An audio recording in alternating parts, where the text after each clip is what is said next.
Salam alaikum, je me présente Ibrahim Mahamadou Keita, je suis directeur technique national de l'association Aikido Aikikai du Niger. Nous sommes là dans le cadre de la Confédération africaine d'Aikido et qui en est à son deuxième congrès ordinaire. Prévu ici au Maroc, à Casablanca. Nous sommes venus au même titre que toutes les autres délégations venues d'Afrique.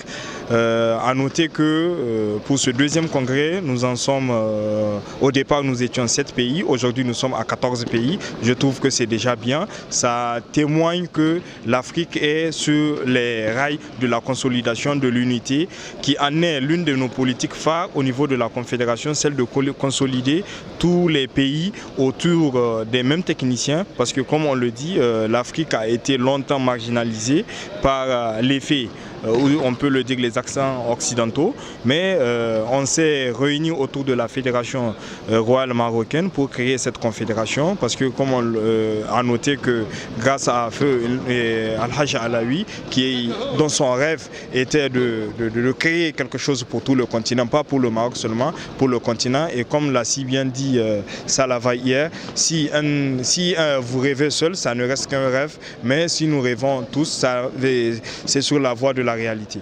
Donc là, on peut dire sur le point technique, c'est dans le cadre toujours de cette émergence des techniciens africains, il y a eu ce stage de masse qui rentre dans le cadre toujours de l'amélioration technique, parce que nous avons des techniciens en Afrique, c'est le lieu de les mettre en valeur, parce que depuis des années ou des cinquantaines d'années que l'Afrique l'aïkido existe en Afrique, nous ne faisons que le système d'importation, mais nous ne faisons pas d'exportation. Et pour qu'il y ait cette exportation des techniciens africains vers le reste du monde, il va falloir que nous-mêmes, nous valorisons ces techniciens.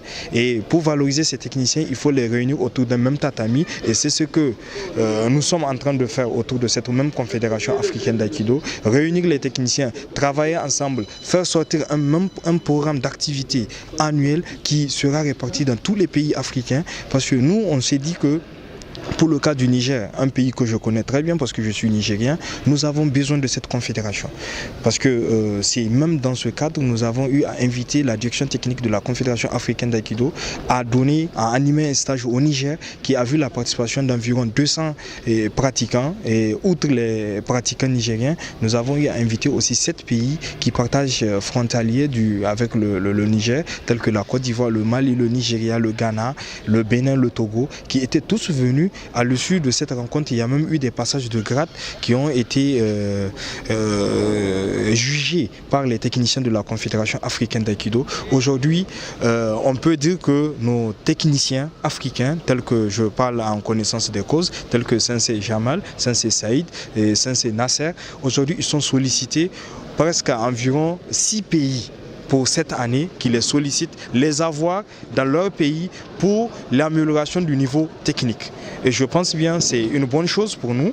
Et outre ces techniciens, l'Afrique aussi est en train de penser à préparer une relève. Cette relève, notamment, on l'a dit hier, c'est le cas de Haïti Jamal, qui est aussi une relève pour l'Afrique, parce qu'il faut penser aussi à préparer des relèves. Et je pense qu'avec cette Confédération africaine d'aïkido, nous allons réussir là où d'autres se sont bloqués. Merci beaucoup.